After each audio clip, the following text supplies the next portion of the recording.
ভাই, টি-20 বিশ্বকাপের এতগুলো প্রেডিকশন মিলিয়ে দিলাম। এখন একটা অনুরোধ তো আপনাদেরকে আমি করতেই পারি, পারি না? নট আউট নোমান আমাদের চ্যানেলটা যদি আপনার সাবস্ক্রাইব করা না থাকে, প্লিজ সাবস্ক্রাইব করে নিন। ফেসবুক পেজটা লাইক দেয়া না থাকলে প্লিজ লাইক দিয়ে আমাদের সাথে যুক্ত হন। আমাদেরকে সাহস দেন, আমাদের পাশে থাকুন। আমার টিম থেকে আমাকে এটা বলা হয়েছে যে, "ভাই হলো তো, ওয়ার্ল্ড কাপটাও তো শেষ হলো। অনেক তো আলোচনা-টালোচনা করলেন। এই কথাটা অন্তত দর্শকদেরকে একটু বলেন। অনেকেই হয়তো ভিডিও দেখেন, সাবস্ক্রাইব করেন না। তো এই এতগুলা প্রেডিকশন যখন মিলিয়ে দিলেন, বাংলাদেশ টি-20 ওয়ার্ল্ড কাপে খেলবে না, রাজনৈতিক কারণে খেলবে না, পাকিস্তান বাংলাদেশকে গাছে চড়িয়ে মই সরিয়ে নিচ্ছে, তারা ঠিকই খেলবে, ভারতের বিপক্ষে ম্যাচও তারা ঠিকই খেলবে, ফেভারিট র‍্যাংকিংয়ে সবগুলোকে ভারতে ১ নম্বরে রাখা, ফাইনালের আগেও তাই, ফাইনালে অভিষেক শর্মার ব্যাটে ঝড় উঠবে।" এরকম অনেক, অনেক প্রেডিকশন যখন মিলিয়েছেন, তখন আরেকটা প্রেডিকশন করে দেন। মানে আমাকে করতে বলেছে। তা আমিও করলাম যে, ঠিক আছে, যারা আমার এই ভিডিওটা দেখছেন, তারা নট আউট নোমানের ইউটিউব চ্যানেলটা সাবস্ক্রাইব করবেন, ফেসবুক পেজটা লাইক দিয়ে পাশে থাকবেন। যাই হোক, এইটা হচ্ছে গিয়ে অন্য আলোচনা, অন্য কথাটা আরকি এর মধ্যে এই আলোচনার মধ্যে ঢুকিয়ে দিলাম। আগেরগুলোতে যেহেতু বলিনি। এই আলোচনাটা হচ্ছে গিয়ে টি-20 ওয়ার্ল্ড কাপের সেরা একাদশ নিয়ে। এই যে বিশ্বকাপটা গেল, দুর্দান্ত একটা বিশ্বকাপ গেল।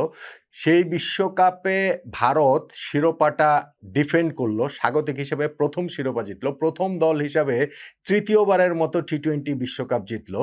এই পুরো টুর্নামেন্টে যদি একটা সেরা একাদশ করি তাহলে কেমন হয়? এটা তো আমরা করবই। দর্শকদেরও অনেকেই সেটা করতে বলেছেন। আমরা তো বড় টুর্নামেন্ট শেষে সেইটা করেই থাকি। আমার একাদশটার সঙ্গে আপনি মিলিয়ে নিতে পারেন। শুধুমাত্র বলে রাখি যে obviously চ্যাম্পিয়ন যে ভারত, তাদেরই সবচেয়ে বেশি সংখ্যক খেলোয়াড় এই সেরা একাদশে রয়েছে। কতজন থাকবে? কতজন থাকতে পারে? এবং আরেকটা সারপ্রাইজিং, সেমিফাইনালিস্ট ৪ দলের মধ্যে একটা দলের কোনো ক্রিকেটারই সেরা একাদশে নেই। ফাইনালস নিউজিল্যান্ডের? আসুন আমার সঙ্গে আপনার সেরা একাদশটা একটু মিলিয়ে নিন। Number 1 Sanju Samson. আমি ব্যাটিং অর্ডার ধরে বলছি। প্লেয়ার অফ দ্য টুর্নামেন্টে নির্বাচিত হয়েছেন তিনি। ফলে এই পজিশনটা নিয়ে তো আর খুব একটা আলোচনার কিছু নাই। ভারতের একাদশে শুরুর দিক দিয়ে ছিলেন না এবং পরে যখন এসেছেন কিরকম ইমপ্যাক্ট তিনি রেখেছেন। টুর্নামেন্টে ৫ ম্যাচ খেলেই ৩২১ রান করেছেন, ৮০ গড়ে ২০০ স্ট্রাইক রেটে। স্পেশালি শেষ ৩টা ম্যাচে ভার্চুয়াল কোয়ার্টার ফাইনাল ওয়েস্ট ইন্ডিজের বিপক্ষে ৫০ বলে ৯৭, সেমিফাইনাল ইংল্যান্ডের বিপক্ষে ৪২ বলে ৮৯, ফাইনালে নিউজিল্যান্ডের বিপক্ষে ৪৬ বলে ৮৯। এই যে ৩টা ইনিংস, এই ৩ ইনিংসে যে ২৭৫ রান, সেইটাই তো ক্রিকেটের একটা রূপকথা কামব্যাকের। ফলে এই জায়গাটাতে সঞ্জু স্যামসন ওপেনার হিসেবে থাকবেন। কিন্তু নাম্বার 2 তার ওপেনিং সঙ্গী, সেই জায়গাটাতে আমার কিন্তু বেশ একটু ঝামেলা পোহাতে হয়েছে। কেননা ওপেনাররা এইখানটাতে এই ওয়ার্ল্ড কাপে অনেকগুলো জায়গাতেই ভালো করেছে। আমি এই জায়গাটাতে বেছে নিয়েছি সাউথ আফ্রিকার এইডেন মার্করামকে। যিনি ৮ ম্যাচ খেলে রান করেছেন ২৮৬, ৩টা তার 50 রয়েছে। তার মধ্যে 80s এর ঘরে ৮২ রান, ৮৬ রানের অপরাজিত ২ টা ইনিংস রয়েছে। বিস্ফোরক ব্যাটিং তিনি করেছেন। ১৬৫ স্ট্রাইক রেটে ব্যাটিং করেছেন। এই জায়গাটাতে ধরেন পাকিস্তানের সাহিবজাদা ফারহান, যিনি ২ টা সেঞ্চুরি করেছেন এই টুর্নামেন্টে। সো হাইয়েস্ট রান গেটারও বটে। কিংবা ধরেন নিউজিল্যান্ডের ফিন অ্যালেন, তারপরে টিম সেইফার্ড, ব্রায়ান বেনেট জিম্বাবুয়ের, তাদেরকে ছাপিয়ে আমি ওপেনিং সঙ্গী করছি সঞ্জু স্যামসনের এই সাউথ আফ্রিকার এইডেন মার্করামকে। নাম্বার 3 ভারতের আরেকজন ঈশান কিষান, যিনি টুর্নামেন্ট শুরু করেছিলেন ওপেনার হিসেবে, শেষ ৪ ম্যাচে গিয়ে তিনি ৩ নম্বরে খেলেছেন। সেরা একাদশে এফোর্ট করার জন্য তাকে আমরা ৩ নম্বরে খেলাচ্ছি। ওপেনার হিসেবে ওইখানটাতেই পাকিস্তানের বিপক্ষে তার ৪০ বলে ৭৭ রানের ফ্যান্টাস্টিক একটা ইনিংস রয়েছে। আবার টুর্নামেন্টের শেষ ভাগে যে তিনি ৩ নম্বরে খেললেন, সেইখানটা তো ভালো ইমপ্যাক্ট হয়েছে। স্পেশালি আপনি সেমিফাইনাল, ফাইনাল যদি হিসাব করেন, সেমিফাইনালে ইংল্যান্ডের বিপক্ষে তার ওই ১৮ বলে ৩৯ রানের ইনিংস এবং সেই সঞ্জু স্যামসনের সঙ্গে পার্টনারশিপ। ফাইনালেও স্যামসনের সঙ্গে আরও একটা পার্টনারশিপ প্লাস তার ২৫ বলে ৫৪ রানের ইনিংস। এই ঈশান কিষান টুর্নামেন্টে ভারতের জার্সিতে তিনি ৩১৭ রান করেছেন ১৯৩ স্ট্রাইক রেটে। ফলে তাকেও আসলে সেরা একাদশে রাখতে হবে। আমি তাকে ৩ নম্বরে রাখছি। ৪ নম্বরে ওয়েস্ট ইন্ডিজের শিমরন হেটমায়ার। যদিও পুরো টুর্নামেন্টেই তিনি ওয়েস্ট ইন্ডিজের হয়ে ৩ নম্বরে খেলেছেন। কিন্তু ওই যে এফোর্ট করার জন্য তাকে আমি এখানটাতে ৪ নম্বরে খেলাচ্ছি। 6 সিটিং এবিলিটি তো দুর্দান্ত এবং এই ওয়ার্ল্ড কাপেও সেইটা আমরা দেখতে পেয়েছি। তার ওই ব্যাটিং ইনটেন্টটা দেখতে পেয়েছি। খুনে ব্যাটিং তিনি করেছেন, সেইটা আমরা দেখতে পেয়েছি। টুর্নামেন্টে ২৪৮ রান শিমরন হেটমায়ার করেছেন এবং সেইখানটাতে ১৮৬ স্ট্রাইক রেটে ব্যাটিং হচ্ছে। স্পেশালি স্পিনের এগেইনস্টে তার ওই যে ছক্কাগুলা, সেইটা তো একটা চোখের জন্য শান্তি। শিমরন হেটমায়ারকেও আসলে আমি একাদশের বাইরে রাখার কোনো কারণ দেখতে পাই না। ৫ নম্বরে আমি রাখছি ভারতের আরেকজন Shivam Dube. Allrounder, batting allrounder. বোলিংয়ে তিনি পেস বোলিংয়ে ৫টা উইকেট পেয়েছেন, কিন্তু মূলত যে তিনি ব্যাটসম্যান হিসেবে তার যে ইমপ্যাক্টটা, এইটা হচ্ছে গিয়ে প্রপার ইমপ্যাক্ট। ২৩৫ রান করেছেন, এটা রান দিয়ে বোঝা যাবে না। ইমপ্যাক্টটা কীরকম? ধরেন পাকিস্তানের বিপক্ষে ম্যাচটাতে ১৭ বলে ২৭ রান করেছেন। ধরেন নেদারল্যান্ডসের বিপক্ষে ৩১ বলে ৬৬ রান করেছেন। ধরেন ইভেন সেমিফাইনালে ইংল্যান্ডের বিপক্ষে ২৫ বলে যে ৪৩ রানের ইনিংস খেলেছেন। ধরেন ইভেন ফাইনালটাতে নিউজিল্যান্ডের বিপক্ষে লাস্ট ওভারটা যে ২৪টা রান তুলে ফেলেন। ফলে এই শিবম দুবের ইমপ্যাক্টটা আসলে হিউজ অ্যাজ এ ব্যাটসম্যান। আর বোলিং তো তিনি টুকটাক করেছেন, সেখান থেকে বললাম যে ৫টা উইকেট পেয়েছেন। ফলে শিবম দুবেকে অবশ্যই এই আমার কাছে মনে হয় একটু আন্ডাররেটেড পারফর্মার হিসাবে, ভারতীয় ক্রিকেটে এত তারকা সেই হিসাবেও এই ওয়ার্ল্ড কাপেও তার পারফরমেন্সটা একটু আন্ডার নোটিস থেকেছে বলে আমার কাছে মনে হয়। কিন্তু আমার সেরা একাদশে শিবম দুবেকে আমি অবশ্যই রাখছি। ৬ নম্বরে Hardik Pandya, pace bowling allrounder, যিনি পাওয়ার প্লেতেও যেমন দুর্দান্ত বোলিং করেন, যিনি একই সঙ্গে আবার ডেথ ওভারও অসাধারণ বোলিং করেন। ডেথ ওভারে এই ওয়ার্ল্ড কাপে তার বোলিংয়ের ইকোনমি হচ্ছে গিয়ে ১০-এর নিচে, পাওয়ার প্লেতে সেটা ৮-এর মতো। সঙ্গে ব্যাটিংয়েও কিন্তু তিনি ২১৭ রান করেছেন এই হার্দিক পান্ডিয়া। ফলে প্রপার অলরাউন্ডারের রোলটা তিনি প্লে করেছেন, যেটা আমরা সেমিফাইনালে অনেক বেশি দেখতে পেয়েছি। সেটা তার ওই ছোট্ট ক্যামিও নকটাতে ১২ বলে ২৭ রান করেছিলেন। একই সঙ্গে তার বোলিংটাতে, স্পেশালি তার ওই যে ১৯ নাম্বার ওভারটা, যেইখানটাতে মাত্র ৯ রান তুলে দিলেন, ভারতের জয়টা সেইখানটাতে একেবারে পুরোপুরি নিশ্চিত হয়ে গেছে। হার্দিক পান্ডিয়াকেও তাই আমি এই সেরা একাদশের বাইরে রাখার কোনো কারণ খুঁজে পাচ্ছি না। নাম্বার 7 আরও একজন অলরাউন্ডার, ইংল্যান্ডের উইল জ্যাক্স, যিনি এইবারের ওয়ার্ল্ড কাপে 4টা খেলায় ম্যান অফ দ্য ম্যাচ হয়েছেন এবং সেটা তার অলরাউন্ড পারফরমেন্সের কারণে। উইল জ্যাক্স যেমন ব্যাট হাতে ২২৬ রান করেছেন, একই সঙ্গে বোলিংয়েও 9টা উইকেট পেয়েছেন। হার্দিক পান্ডিয়াও 9টা উইকেট পেয়েছেন।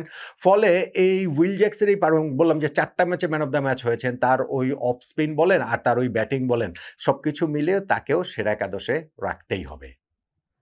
নট আউট নোমানের বিশ্বকাপের সেরা একাদশের আমাদের ব্যাটিং অর্ডারটা মোটামুটি এরকম, এই 7 নাম্বার পর্যন্ত যদি বলি। তার মধ্যে হচ্ছে গিয়ে ৫, ৬, ৭ শিবম দুবে, হার্দিক পান্ডিয়া এবং উইল জ্যাক্স, এই 3 জন আবার অলরাউন্ডার। বোলিং ডিপার্টমেন্টে যদি আমি এখন আসি, এইখানটাতে উইল জ্যাক্স তো স্পিন বোলিংটাতে রয়েছেন, সঙ্গে এই লিড করার জন্য ইংল্যান্ডের আরও একজন আদিল রশিদকে আমি নেব, যিনি 13টা উইকেট পেয়েছেন এবং ইকোনমি হচ্ছে ৮.15, অ্যাভারেজ হচ্ছে গিয়ে 19.23। এই লেগ স্পিনারকে আসলে আমি একাদশে রেখেছি। আমার মনে হয়েছিল যে আকসার প্যাটেলকে রাখবো কিনা, যিনিও 7 ম্যাচে 11 উইকেট পেয়েছেন, ব্যাটিংটা পারেন, যদিও এই ওয়ার্ল্ড কাপে সেইটার খুব একটা প্রয়োজন পড়েনি, এবং তার ওই ফ্যান্টাস্টিক ফিল্ডিং, স্পেশালি সেমিফাইনালের সেই ক্যাচগুলো। কিন্তু মনে হচ্ছে যে যেহেতু স্পিন লাইনটা লিড করতে হবে, সেইটা আসলে আকসার প্যাটেলকে না দিয়ে আমি ওই কারণটাতেই ইংল্যান্ডের আদিল রশিদকে এইখানটাতে নিয়েছি। এর সঙ্গে 3 জন পেসার থাকবেন, ৯, ১০, ১১। পেস বোলিংয়ে একজন তো রয়েছেনই হার্দিক পান্ডিয়া, শিবম দুবেকে ধরেন হচ্ছে আমি ধরলাম, বাট স্টিল হার্দিক পান্ডিয়া তো একবারে প্রপার অলরাউন্ডার। ৩ পেসারের এই জায়গাটাতে ধরেন নাম্বার কত পর্যন্ত আমি বললাম? 8 পর্যন্ত বলেছেন, 9, 10, 11। নাম্বার 9 জাসপ্রীত বুমরাহ, খুবই ইজি সিলেকশন। এমন কেউ নাই যিনি এই ওয়ার্ল্ড কাপের সেরা একাদশ গড়বেন এবং বুমরাহকে বাইরে রাখবেন। ওয়ার্ল্ড কাপের না, সমসাময়িক ক্রিকেটের না, টি-20 ক্রিকেটের সর্বকালের সেরার মধ্যেই তো এই বুমরাহ একাদশে রাখতেই হবে। না রাখলে হচ্ছে গিয়ে আপনি ক্রিকেট জ্ঞান নিয়েই, মানে আমি যদি না রেখে আমার ক্রিকেট জ্ঞান নিয়ে প্রশ্ন উঠে যাবে। ফলে এইটাতে তো আর মানে না রাখার কোনো অপশন, এবং বোলিংও করেছেন ভাই। এই ওয়ার্ল্ড কাপে তিনি 14 উইকেট পেয়েছেন, হায়েস্ট উইকেট টেকার। তার চেয়ে বড় কথা হচ্ছে গিয়ে তার যে ইমপ্যাক্ট, সেমিফাইনালে সেই যে 2টা ওভার, ইংল্যান্ড যখন 5 ওভারে 69 রান প্রয়োজন, ওই সময় তিনি 2 ওভারে দিলেন 8 যোগ 6, 14 রান। ফাইনালটা তো কি দুর্দান্ত বোলিং করলেন, 4 উইকেট পেলেন ক্যারিয়ারে প্রথমবারের মতো। একটা মিথ আসলে মানে কি বলা চলে, একটা মিস্টিরিয়াস ব্যাপারটা অবশেষে অবসান ঘটলো যে টি-20 ইন্টারন্যাশনালে বুমরাহ আর কখনো 4 উইকেট ছিল না, ফাইনালে সেটা হয়েছে, এবং ম্যান অফ দ্য ম্যাচ ও ম্যান অফ দ্য ফাইনালও তিনি হয়েছেন। ফলে জাসপ্রীত বুমরাহ এটা ইজি পিকিং, তাকে তো আসলে রাখতেই হবে। নাম্বার 10 সেকেন্ড পেসার হিসেবে আমি রাখবো সাউথ আফ্রিকার লুঙ্গি এনগেডিকে, যিনি এই টুর্নামেন্টে খুব ভালো বোলিং করেছেন। উইকেট পেয়েছেন তিনি 12টা, এবং সেইখানটাতে তার স্লোয়ারগুলো স্পেশালি ভীষণ রকমের কার্যকর ছিল। সাউথ আফ্রিকার এই লুঙ্গি এনগেডিকেও তাই আমি সেরা একাদশে রাখছি। এবং থার্ড পেসার হিসাবে, প্রপার পেসার হিসাবে এখানটাতে আমার চয়েস জিম্বাবুয়ের ব্লেসিং মুজারাবানি, যিনি টুর্নামেন্টে 6 ম্যাচ খেলে 13 উইকেট পেয়েছেন। অস্ট্রেলিয়ার বিপক্ষে 4 ওভার বোলিং করে 17 রান দিয়ে 4 উইকেট পেয়েছেন। অস্ট্রেলিয়াকে হারানো সেই ম্যাচের প্লেয়ার অফ দ্য ম্যাচ হয়েছেন। জিম্বাবুয়ে যে প্রথম পর্বে অস্ট্রেলিয়াকে হারিয়ে, শ্রীলঙ্কাকে হারিয়ে টপে থেকে সুপার 8-এ কোয়ালিফাই করলো, সেইখানটাতে মুজারাবানির খুব ভালো একটা অবদান আছে, এবং পুরো টুর্নামেন্টে তিনি যেহেতু অনেক ভালো বোলিং করেছেন, সেই কারণটাতে আমি মুজারাবানিকে এইখানে নাম্বার 11 হিসেবে রাখছি।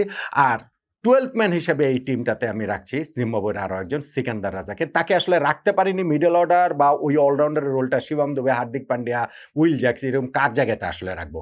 কিন্তু তারও টুর্নামেন্টে দুর্দান্ত গিয়েছে, 206 রান করেছেন, পাশাপাশি 5টা উইকেট পেয়েছেন। ফ্যান্টাস্টিক আসলে তার পারফরমেন্স। সেই জন্য জিম্বাবুয়ের এই কি বলা চলে সিকান্দার রাজাকে আমি 12th ম্যান হিসেবে রাখছি। আর উইকেট কিপার সঞ্জু স্যামসন, তিনি তো যে টপে রয়েছেনই, তাকেও উইকেট কিপার। আর ক্যাপ্টেন এই টিমটার সূর্যকুমার যাদব, তিনি ওয়ার্ল্ড কাপ উইনিং টিমের ক্যাপ্টেন, কিন্তু তার পারফরমেন্স এমন না যে বিশ্বকাপের সেরা একাদশে আসার মতো। তা আমি আগে সেরা একাদশ করেছি, তারপরেই না ক্যাপ্টেন নির্বাচন করবো। ক্যাপ্টেন নির্বাচন করে সেরা একাদশ না। সেই কারণে যেই টিমটা করেছি তার মধ্যে আমার এই টিমের ক্যাপ্টেন সাউথ আফ্রিকার এইডেন মার্করাম। যদিও তার দলকে তিনি ফাইনালে তুলতে পারেননি, সব ম্যাচ গ্রুপ পর্বে সুপার এইটসে জিতিয়ে সেমিফাইনালে এসে মুখ থুবড়ে পড়েছে সাউথ আফ্রিকা, চোখ করেছে নিউজিল্যান্ডের বিপক্ষে। স্টিল তারপরেও আমি এই টিমটা যেই টিমটা করেছি সেখানটাতে এইডেন মার্করামকে ক্যাপ্টেন হিসেবে রাখছি। তাহলে নট আউট নোমানের এই যে বিশ্বকাপের সেরা একাদশ, সেইখানে বিশ্ব চ্যাম্পিয়ন ভারতের ক্রিকেটারদের সংখ্যার আধিপত্যটাই বেশি থাকাটা স্বাভাবিক, এবং সেইটা রয়েছে। ভারতের 5 জন ক্রিকেটার রয়েছে এই সেরা একাদশে: সঞ্জু স্যামসন, ঈশান কিষান, শিবম দুবে, হার্দিক পান্ডিয়া, জাসপ্রীত বুমরা। সঙ্গে সেমিফাইনালিস্ট ইংল্যান্ডের 2 জন Will Jacks, Adil Rashid, south আফ্রিকার 2 জন Aiden Markram, Lungi Ngidi, west ইন্ডিজের একজন সিমরন হেটমায়ার এবং জিম্বাবুয়ের একজন ব্লেসিং মুজরাবানি। 12th ম্যান জিম্বাবুয়ের আর একজন সিকান্দার রাজা। ফাইনালিস্ট নিউজিল্যান্ডের কোনো ক্রিকেটারকে আসলে রাখতে পারলাম না। ফিন এলেন, টিম সেইফার্ড বা ধরেন মিচ স্যান্টনারকেও রাখা যেত, কিন্তু মানে অন্যদের তুলনায় তারা আর আসেননি, সেটা রাখতে পারলাম না। নট আউট নোমানের 2026 টি-20 বিশ্বকাপের সেরা একাদশটা এইরকম: Sanju Samson, Aiden Markram, Ishan Kishan, Shimron Hetmyer, Shivam Dube, Hardik Pandya, Will Jacks, Adil Rashid, Jasprit Bumrah, Lungi Ngidi, Blessing Muzarabani, 12th man Sikandar Raza, wicket keeper Sanju Samson, captain Aiden Markram. এই সেরা একাদশটার সঙ্গে পুরোপুরি একমত হওয়ার তো আর কোনো কারণই নেই। আপনার কোথায় কোথায় দ্বিমত আছে জানাতে পারেন। আর ওই যে সাবস্ক্রাইবটা একটু করে নিন।